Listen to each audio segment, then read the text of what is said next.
అమ్మయ్యా, ఎక్కడ తను చూస్తుందోనని భయపడిపోయాను. ముందు లోపల పెట్టు. ఎన్ని రోజులను దాచిపెడతారు నాన్న? నిజం నిప్పు లాంటిదని మీరే చెప్తారు కదా. దాన్ని దాచడం ఎవరి వల్ల కాదు. కనిపెట్టినప్పుడు చెప్పొచ్చులేరా, ఇప్పుడైతే తప్పించుకున్నాం కదా. ముందు అవతల పెట్టు, వెళ్ళు. ఏంటి నాన్న, ఏంటి ఏదో తప్పించుకున్నావు అంటున్నారు? దేని గురించి?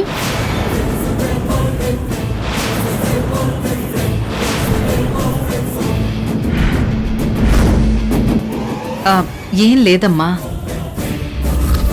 అది మీ అన్నయ్యకి ఉద్యోగం వచ్చింది కదా, వాడికి వచ్చే డబ్బులతోటి ఇంటి సమస్యల నుండి కొంతైనా తప్పించుకోవచ్చని మీ నాన్న చెప్తున్నారు.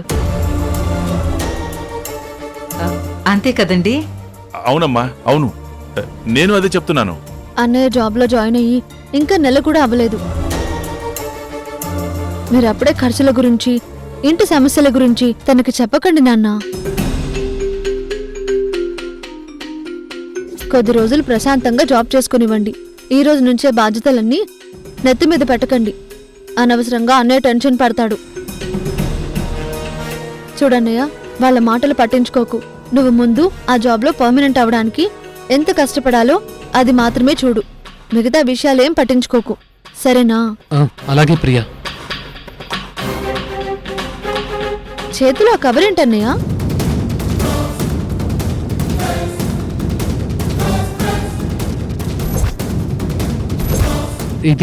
ఇది నా యూనిఫామ్ ప్రియా. యూనిఫామా? అదేంటన్నయ్య, జాబ్లో కూడా యూనిఫామ్ ఉంటుందా? ఉంటుందమ్మా, ఎందుకుండదు? ఆటో నడుపుకోవడానికి కూడా ఓ కాకి యూనిఫామ్ ఉండాలి కదా. అలాగే ఉద్యోగం చేసేటప్పుడు కూడా ఈ యూనిఫాము ఎందుకుండదు? ఉంటుంది. ఎరా, అంతేనా? అవును, ఉంటుంది. అవునా? ఏది చూపించు.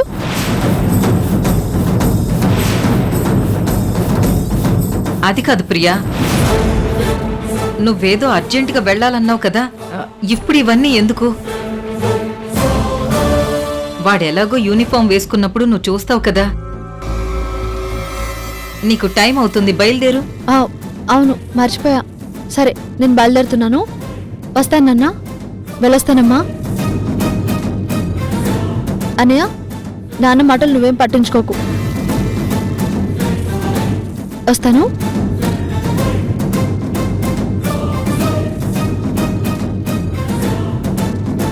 చూసావారా, ఇప్పుడు కూడా తను నీ గురించి ఎంత ఆలోచిస్తుందో. నిజంగా ఇలాంటి చెల్లి దొరకడం నువ్వు చేసుకున్న అదృష్టం రా.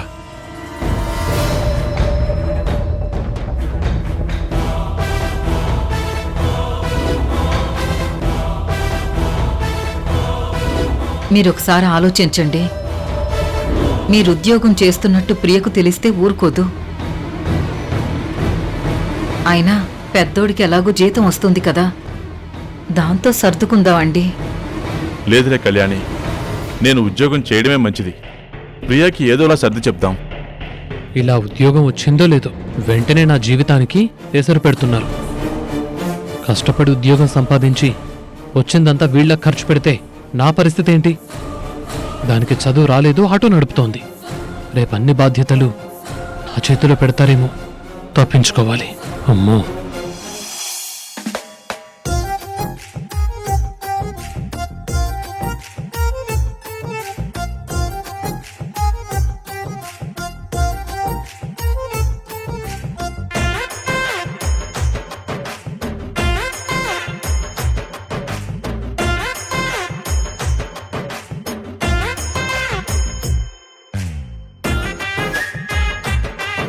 ఏంటి పంకజం, ఏం ఆలోచిస్తున్నావు? కావేరమ్మా, సమయానికి వచ్చావమ్మా. ఇప్పుడు నువ్వే నన్ను కాపాడాలమ్మా. ఏమైంది? అదేనమ్మా, గదిలో ఉంది కదా మహాతల్లి, మీ అక్క. ఆవిడికి భోజనం పెట్టాలి. పొరపాటును గదిలోకి వెళ్ళాను అంటే పేక కొరిగి చంపుతుందేమోనని భయంగా ఉందమ్మా. ఇదిగో అన్నం మంచినీళ్లు అన్నీ రెడీగా పెట్టాను. కానీ ఆ గదిలోకి వెళ్ళాలంటే గుండెల్లో దడదడలాడుతుందమ్మా. నువ్వు నాకు కాస్త తోడుగా వచ్చావంటే ఈ అన్నం అక్కడ పెట్టేసి వచ్చేద్దాం. అసలు నువ్వు అన్నం పెట్టడం ఎందుకు? అదేంటమ్మా, ఏమి తినకపోతే నీరసం రాదు? రానివ్వు.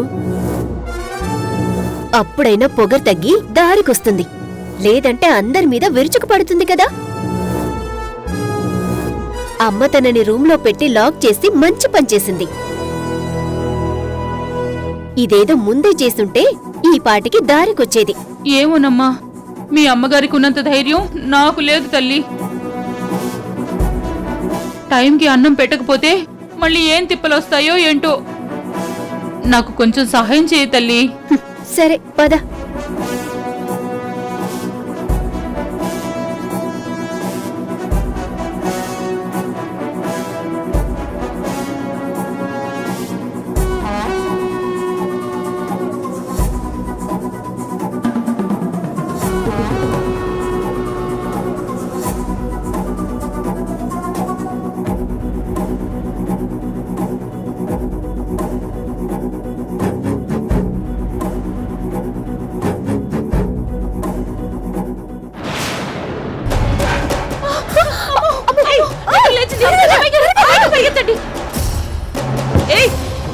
డోర్ తీ. కావేరి, డోర్ తీయి. మర్యాదగా చెప్తున్నా, డోర్ ఓపెన్ చేయి. కావేరి, డోర్ ఓపెన్ చేయి, లేదంటే మీ ఇద్దరిని చంపేస్తాను చెప్తున్నా. డోర్ ఓపెన్ చేయండి. నువ్వు చంపాలంటే ముందు గదిలోంచి బయటికి రావాలి కదా. నువ్వు మారేంతవరకి తలుపు తీసే ప్రసక్తే లేదు. అమ్మ స్ట్రిక్ట్ గా వార్నింగ్ ఇచ్చింది. నువ్వు ఓవర్ చేసావనుకో ఈ తిండి కూడా పెట్టకుండా చేస్తుంది. నువ్వే ఆలోచించుకో. అయ్యో కావేరి, నా మాట వినవే. ఆ రాక్షసు మాయలో పడిపోకు. ఎంతైనా మనిద్దరం అక్క చెల్లెలం కదా. తలుపు ఓపెన్ చేయి ప్లీజ్. తీయవే. అబ్బా, మనిద్దరం అక్కా చెల్లెళ్ళమనే విషయం ఇప్పుడు గుర్తొచ్చిందా? చూడు, నీ పప్పులేవి నా దగ్గర ఉడకవు. మర్యాదగా అమ్మా చెప్పినట్టు నడుచుకో. ఆ చెత్త డ్రగ్స్ తీసుకోవడం మానేసి చక్కగా అమ్మా నాన్న చెప్పినట్టు విను. దానివల్ల నీ హెల్త్ పాడైపోతుంది. నా మాట విను. కావేరి, నీకు దండం పెడతానే, ముందు డోర్ ఓపెన్ చేయవే. అంతేలే, అందితే జుట్టు, అందకపోతే కాళ్ళు.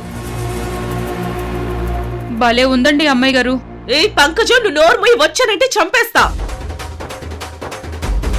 అసలు ఇదంతా నీ వల్లే జరిగింది. అమ్మో, అసలు నేను బయటకు వచ్చానంటే నిన్ను చంపేస్తాను చెప్తున్నా. ఓపెన్ చేయి డోరు. చూసారా అమ్మాయి గారు, అందుకే నేను ఒంటరిగా ఇక్కడికి రావాలంటే భయపడేది. ఇంకా ఎంతకాలం పంకజం? ఇంకొక 4 రోజులు ఇలాగే లోపలుందంటే చక్కగా దారికొస్తుంది. మనం వెళ్దాం పద. బాయ్. కావేరి, పంకజం, డోర్ ఓపెన్ చేయండి ప్లీజ్. చెప్పేది మీకే, డోర్ ఓపెన్ చేయండి. తలుపు తీయండి.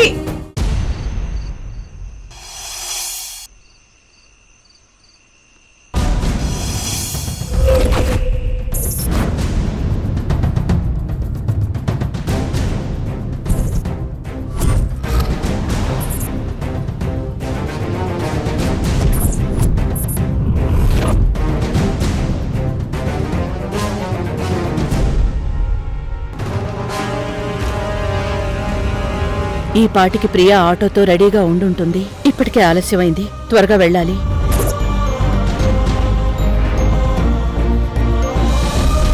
అమ్మా,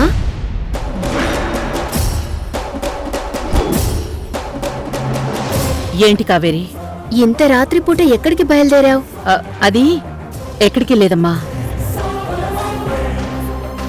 పంకజం తలుపు సరిగ్గా వేసిందో లేదోనని చూద్దామని వచ్చాను.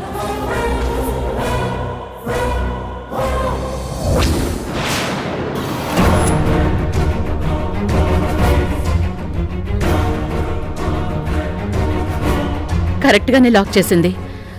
అది సరే గాని నువ్వేంటమ్మా నిద్రపోకుండా ఇక్కడేం చేస్తున్నావు? టైం ఎంతైందో చూసావా? ఈ పాటికి నువ్వు పడుకోవాలి కదా. రాత్రిపూట ఎక్కువసేపు మెలకుగా ఉంటే ఆరోగ్యం పాడవుతుందని నీకు చాలాసార్లు చెప్పాను. అయినా ఇక్కడేం చేస్తున్నావు? పడుకుందామంటే నిద్ర పట్టట్లేదమ్మా. ఏమైంది? ఒంట్లో బాలేదా? ఒంట్లో కాదు, మనసు బాలేదు. ఏమైందమ్మా? అమ్మా, నీకొక విషయం చెప్పనా? చెప్పు. నేనిలా ఉండడానికి కారణం నువ్వేనమ్మా. కావేరి, నేను? అవును. చిన్నప్పట్నుంచి నువ్వు నా దగ్గర లేవు. మా ఫ్రెండ్స్ అందరూ వాళ్ళమ్మతో వాళ్ళెలా ఉంటారో ప్రతిరోజు ఒక కథలాగా చెప్పేవాళ్ళు. ఒకరోజు నేను మా అమ్మ చేత్తో గోరు ముద్దలు తిన్నాను అని చెప్తే, మరో రోజు నేనీరోజు మా అమ్మ ఒళ్ళో పడుకుని నిద్రపోయాను అని చెప్పేవాళ్ళు. ఇంకొక రోజు నేను మా అమ్మా నాన్నలతో కలిసి టూర్కి వెళ్ళాను, అక్కడ ఫ్యామిలీ అంతా కలిసి చాలా బాగా ఎంజాయ్ చేశాను అని ఫ్రెండ్స్ అందరూ వాళ్ళ ఫ్యామిలీ గురించి కథలుగా చెప్తుండేవాళ్ళు. అవన్నీ వింటుంటే నాకు చాలా బాధేసేది. నేనవన్నీ మిస్ అయిపోయాను కదా. దానికంతటికి కారణం నువ్వే అని నీ మీద చాలా కోపం ఉండేది. ప్రతిరోజు ఇలాగే నిద్రపోకుండా ఆలోచిస్తూ ఎప్పటికైనా నేను పోగొట్టుకున్నవన్నీ తిరిగి నాకు దక్కుతాయని ఎదురుచూస్తూ గడిపేదాన్నమ్మా. చిన్నప్పుడు అమ్మ ఎప్పుడొస్తుంది నాన్న అంటే ఏదో ఒక రోజు తప్పకుండా తిరిగొస్తుందమ్మా అని చెప్పేవారు. కాని అది అబద్ధమన్న విషయం తర్వాత కాని నాకు అర్థం కాలేదు. అయినా సరే ఆశగా ఎదురుచూసేదాన్ని. ఆ దేవుడు నా ఆశల్ని నిజం చేయడానికే నిన్ను పంపించాడు. కాని నా మనసులో ఆశలు మాత్రం అలాగే ఉండిపోయాయమ్మా. కావేరి, ఇప్పుడేంటి? ఇప్పుడు నువ్వు మీ అమ్మ ఒళ్ళో పడుకుని నిద్రపోవాలి, అంతే కదా? సరేరా. నిజంగానా అమ్మా? నిజంగానే చెప్తున్నాను, రా నా ఒళ్ళో పడుకుందో గాని.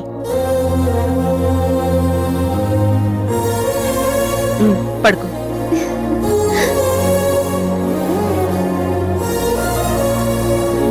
అమ్మా, ఇది కలో నిజమో నాకు తెలియట్లేదు.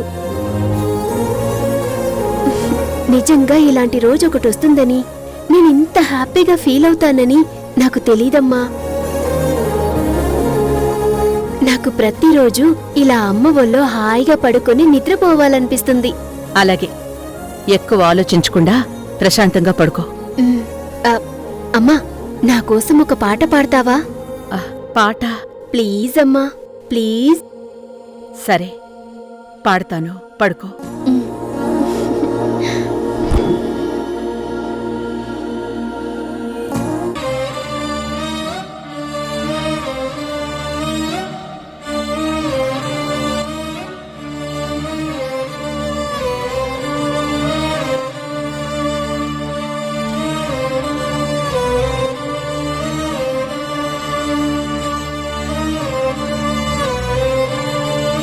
ప్లీజ్ అమ్మా.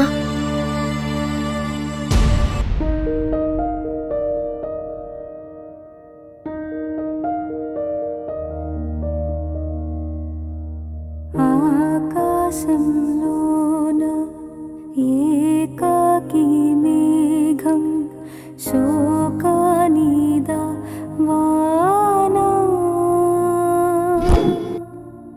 నడి వీధిలోన చనుబాల కోసం యద చూడకు నానా తన పేగే తన తోడై తన కుంగే నీడై అరచేతి తలరాత ఎవరు చెరిపారో ఆనాటి గాయాలే ఈనాడే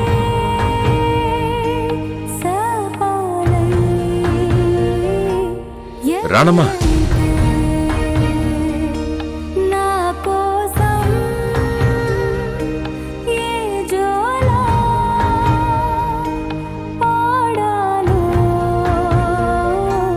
నాకన్నా.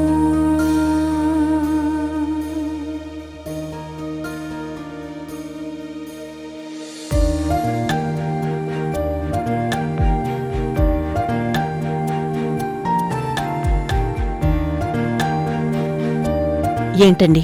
ఏంట్రానమ్మా, నువ్వు బయటికి వెళ్ళలేదా? అంటే రోజు ఆటో నడపడానికి వెళ్తావు కదా. అక్కడికనే బయలుదేరాను, కానీ కావేరొచ్చేసరికి ఆగిపోయాను. సరేలే, నేను చూసుకుంటాను, నువ్వు వెళ్ళు. అలాగేనండి. ఓడిపోలేదు జంటగా ఉంటే కన్నీరే కళ్ళలో చీకటెంతున్నా వెలుగునే కన్నా బోసిన ఒళ్ళో నా బిడ్డ సింద్రుడే పడే బాధల్లో. ఏంట్రానమ్మా, నేను చూసుకుంటానన్నానుగా, నువ్వెళ్ళు. లేదండి, తనని వదిలిపెట్టి వెళ్ళబుద్ధి కావడం లేదు. ఈ పూటకి నేను వెళ్ళను, ఇక్కడే ఉంటాను. అదేంట్రానమ్మా? ఏమో, ఏం తెలియట్లేదండి. ఒకవేళ నిద్రమత్తులో లేచి నాకోసం వెతుక్కుంటుందేమో. తనేం చిన్నపిల్ల కాదుగా, అర్థం చేసుకుంటుందిలే, నువ్వెళ్ళు. లేదండి, నేనిక్కడే ఉంటాను.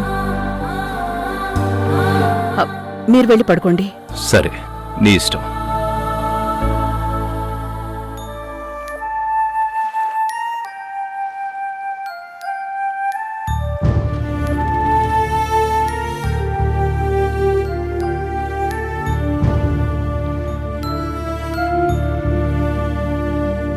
అమ్మ దూరమై నువ్వు బాధపడుతున్నావు, బిడ్డలకి దూరమై నేను బాధపడుతున్నాను. మనిద్దరికీ ప్రేమ కావాలి, అందుకే ఆ దేవుడు మనల్ని ఒకటి చేశాడు.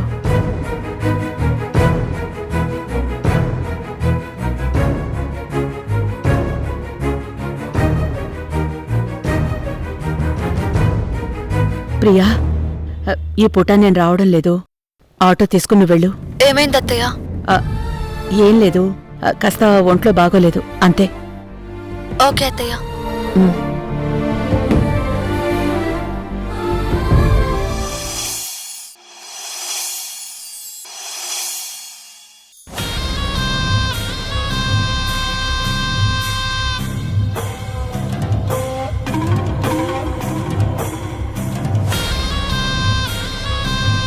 ఛ! ఈ గదిలో ఉంటే రాత్రికి పగలు కూడా తేడా తెలియడం లేదు.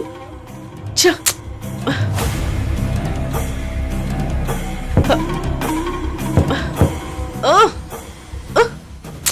ఏయ్ పిచాచి!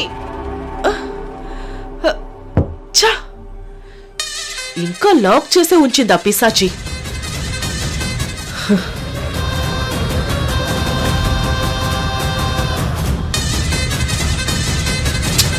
ఇప్పుడైనా ఈ వెధవ ఫోన్ తీస్తాడో లేదో.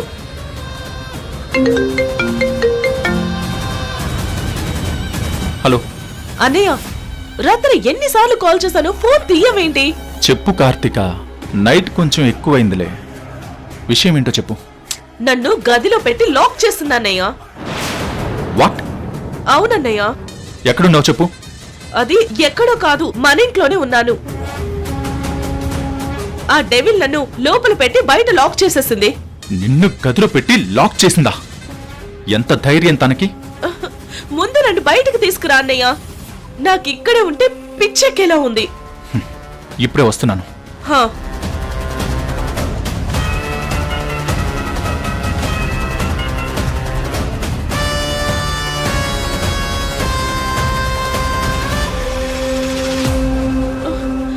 అన్నయ్య చూడరా, నన్ను లోపల నుంచి ఎలా లాక్ చేసిందో. నా ఇల్లే నాకు జైలు అయింది. ఇదంతా డెవిల్ వల్లే అన్నయ్య. నువ్వు రా, దాని సంగతి తేలుస్తా. పంకజం, అమ్మా, ఈ టిఫిన్ తీసుకెళ్ళి కార్తీకకిచ్చిరా. నేను అమ్మా తీసుకెళ్ళు, ఏం కాదులే. ఏయ్, అసలు నువ్వు మనిషివేనా? నీకేం అధికారం ఉందని కార్తీకని గదిలో పెట్టి తాళం వేశావు?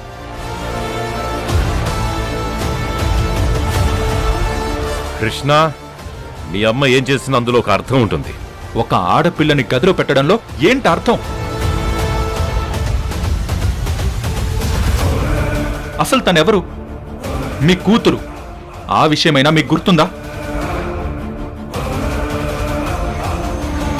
లేదంటే ఈవిడ గారి మత్తులో మునిగిపోయి మీకు 3 పిల్లలు ఉన్నారనే విషయం మర్చిపోయారా? కృష్ణ, లేకపోతే ఏంటి? అసలు కార్తీకాన్ని గదిలో పెట్టాల్సిన అవసరం ఏంటి? ఈవిడికి ఏం హక్కుంది?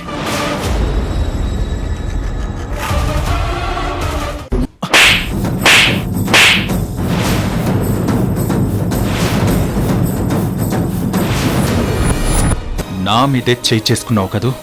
చూడు, రేపటి నుంచి నీకు టార్చర్ అంటే ఏంటో చూపిస్తాను. నువ్వు తట్టుకోలేక ఇల్లు వదిలి పారిపోకపోతే నా పేరు కృష్ణే కాదు. ఏంటి ఛాలెంజ్ చేస్తున్నావా? నేను అన్నిటికీ తెగించే వచ్చాను. నిన్ను నీ చెల్లెల్ని నేను అనుకున్నట్టు మార్చకపోతే నేను రాణమనే కాదు, చూసుకో. అది చూద్దాం.